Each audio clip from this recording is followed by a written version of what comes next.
मेरे निमित्त, निमित्त माना मेरे लिए। अब बिना लहसुन प्याज का जो बनेगा भोजन, जो सब्जी बनेगी, वह भोजन मेरे लिए अर्थात मेरे निमित्त उसको मैं ग्रहण करूंगा। तो जब शरीर है और यह जीव सचेतन है, तभी तो यह वह भोजन को ग्रहण करेगा। और शरीर छूट गया और तब कोई मेरे निमित्त बिना लहसुन प्याज का भोजन बनाए तो क्या मैं उस भोजन को ग्रहण कर सकता हूं? नहीं कर सकता। कोई भी कार्य जो निमित्त होता है उसके लिए होता है। जैसे आपके निमित्त यह कुर्ता बना है, आपके निमित्त यह साइकिल है, मोटरसाइकिल है, कार है। निमित्त, निमित्त माना उस व्यक्ति के लिए। स्मृति, अब स्मृति को समझिए। आपके स्मरण में, अभी चांदनी देवी के स्मरण में यह कार्यक्रम हो रहा है। दूर दूर से संत महापुरुष यहाँ पधारे हैं। अवश्य चांदनी देवी बड़े ही सौभाग्यशाली थी और धर्मपरायण व्यक्ति थी। तभी तो नहीं चाहने पर भी तमाम संत उनके अंतिम जो इसको संस्कार कहा जाए, क्योंकि अंतिम संस्कार में उपस्थित हुए हैं। आप लोग भी उपस्थित हैं। लेकिन इसमें जो कुछ लोग भ्रम और पाखंड फैला करके पिंडदान आदि की प्रक्रिया शुरू करके और लोगों को सही मार्ग से भटका दिए। माता पिता जब है तब उसके निमित्त उसके कार्य करना है। लेकिन माता पिता का शरीर जब छूट जाता है तब वह गया जाता है, तब वह गंगा स्नान जाता है, कहीं कहीं जाकर के पिंडदान करता है और घर में भी करता है। तब वह दान देता है, गाय दान, बछड़ा, क्या नाम, सोना दान, चांदी दान, पलंग, छाता, जूता, साड़ी, कपड़ा सब दान करता है। कब करता है? जब वह शरीर छोड़ करके परलोक सिधार जाता है तब। तो क्या वह छाता, जूता, कपड़ा, सोना, चांदी उसको प्राप्त होता है? नहीं। वह कौन ले जाता है? तो जो पूजाने वाला पंडित जी है वो ले जाता है। और वह छाता वही पंडित जी उपयोग करते हैं। गाय का दूध पंडित जी के परिवार और पंडित जी खाते हैं। सोना का उपयोग पंडित जी के परिवार करते हैं। तो वह जो है उसको मिलता नहीं। लेकिन जब पढ़ाता है, जब मंत्र पढ़ाता है तो पितृ निमित्त पढ़ाता है, स्मृति नहीं पढ़ाता है। मंत्र पढ़ाएंगे तो पिता के निमित्त, माता के निमित्त, दादा के निमित्त, परदादा के निमित्त। जब शरीर ही नहीं है तो उसके निमित्त उसको मिलेगा? यह प्रश्न करने वाला कोई नहीं है। निमित्त शब्द का अर्थ पंडित जी तो जानते ही हैं, लेकिन जो लोग दान करते हैं वो लोग जानते हैं कि नहीं जानते हैं, यह प्रश्न समाज के साथ है। सब तो पढ़ा हुआ नहीं है। और गांव में कुछ लोग होते हैं कि जब उनका कर्म ही नहीं किया, कर्म क्या करेगा?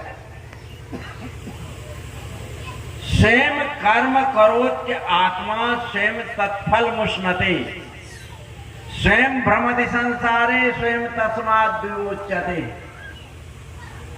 आज जो कर्म हो रहा है, ये सत्संग हो रहा है, उनके निमित्त नहीं हो रहा है, उनके स्मृति में हो रहा है। करा कौन रहे हैं? संजय जी, अजय जी, उनके जो पति शायद घड़ीलाल जी नाम है वो, और उनके पुत्र परिजन और जो भी हैं उनके स्मृति में यह कार्य किया। चांदनी जी कुछ नहीं है, सुन भी नहीं रहा, सुन आप लोग रहे, उनके स्मरण में, उनके स्मृति में यह ज्ञान आपको प्राप्त हुआ आज कि निमित्त क्या है और स्मृति क्या है। इससे पहले बहुत कम लोग जानते होंगे निमित्त और स्मृति को। जो छाता दान करते हैं, सोना दान करते हैं, टका दान करते हैं, तो वह निमित्त न करते हैं।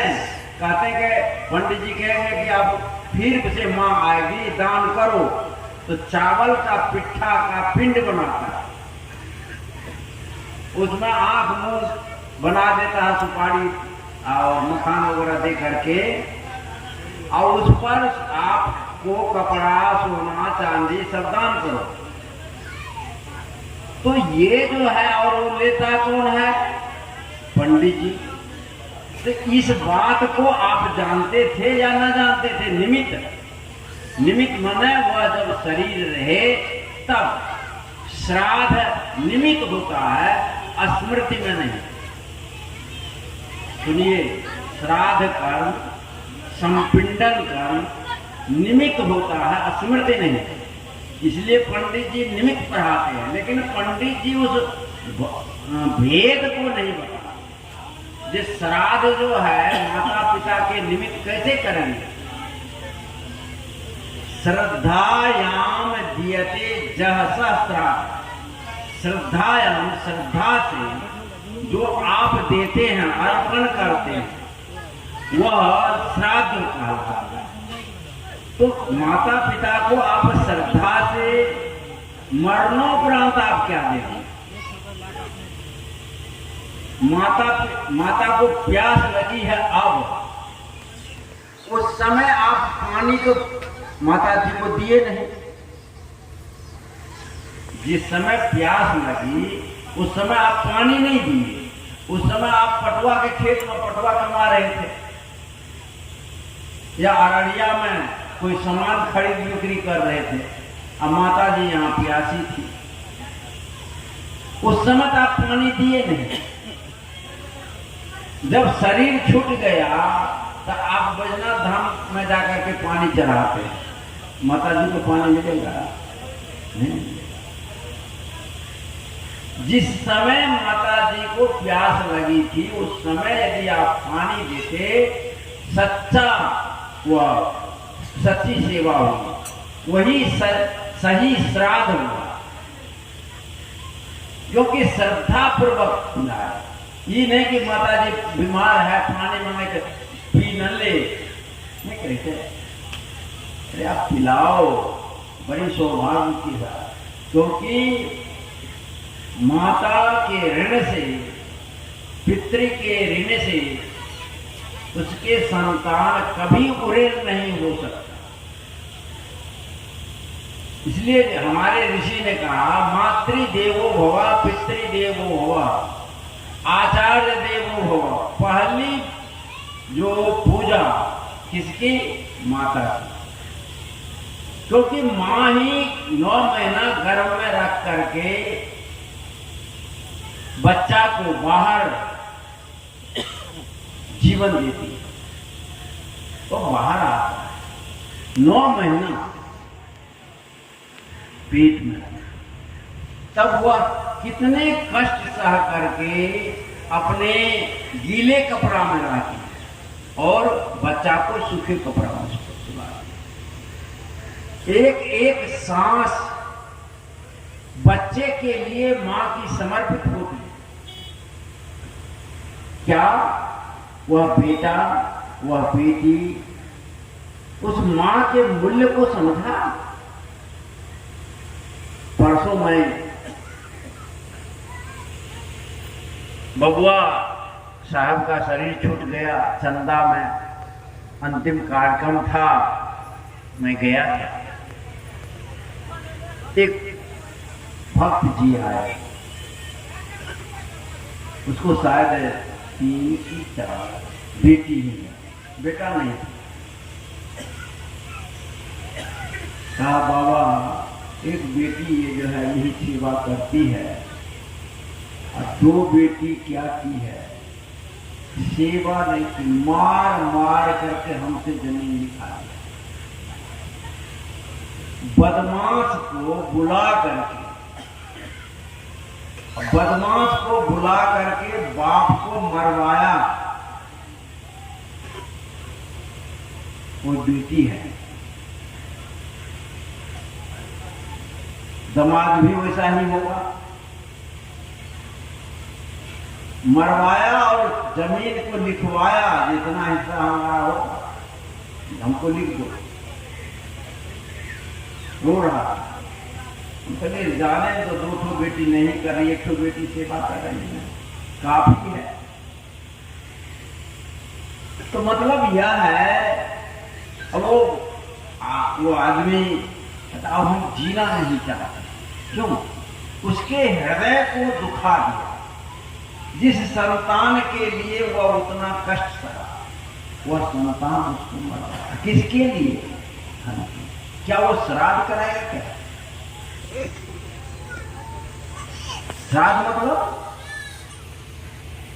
शरीर रहते माता पिता की जो सेवा भक्ति करते हैं वही श्राद्ध है।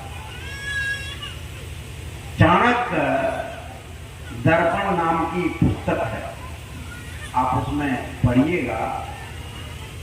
तो चाणक्य ने कहा जो ब्राह्मण सुबह शाम माता पिता के श्राद्ध नहीं करता है वह बिडाल है। बिडाल सुनो तो बिलाल, बिल्ली, और उसमें जो पुरुष जाति का होता है उसको क्या कहते हैं? बिलाल। हाँ, तो कहते हैं कि जो ब्राह्मण माता पिता के सुबह शाम श्राद्ध नहीं करता, तो क्या कह रहे हैं? सुबह शाम दोनों समय श्राद्ध करना है। यदि नहीं करता है तो वह बिडाल है। अब बताइए, माता पिता है वह सुबह शाम श्राद्ध कैसे करेगा? यदि मरने के बाद श्राद्ध का अर्थ होता और रोज करना है,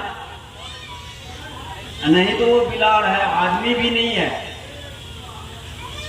तात्पर्य यह है, श्राद्ध का अर्थ इससे स्पष्ट यह होता है कि जब माता पिता आपका है तो सुबह भी माता से पूछो कि भोजन की कि नहीं, क्या दिक्कत है। काम पर आप जाइएगा, उससे पहले माता पिता को पूछो। हमारे पिताजी के दोस्त थे, बिहारी ठाकुर नाम था, अब शरीर नहीं है। मैं समझता हूं कि श्रवण कुमार के बाद बिहारी ठाकुर ही हमारे दृष्टि में एक पुत्र हुए, और भी होंगे जिसकी जानकारी मुझे नहीं है। वो जब भी नाई का काम करते थे, गांव पर गए बाल काटने के लिए, और भी जो काम करता था करके आया, तो सबसे पहले माँ को पूछते थे कि भोजन की, स्नान की। पिताजी को पूछते थे भोजन किए, स्नान किए। अपने जो उसके बच्चे होते थे, पत्नी होती थी, बेटी होती थी, तो कहते थे बाबू का नहल हो, खील हो, नहाए खिलाए, माँ खाई। रोज, एक दिन नहीं, प्रत्येक दिन। यदि किसी दिन हाँ कहा दिया तो रोज उसको पूछना है।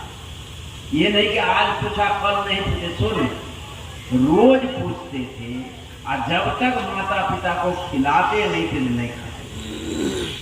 असली श्राद्ध तो रोज माता पिता के, माँ की सेवा उसकी पत्नी करती थी, और पिता की सेवा वो अपने से। जब तक पिताजी जिंदा रहे तब तक उसका शरीर का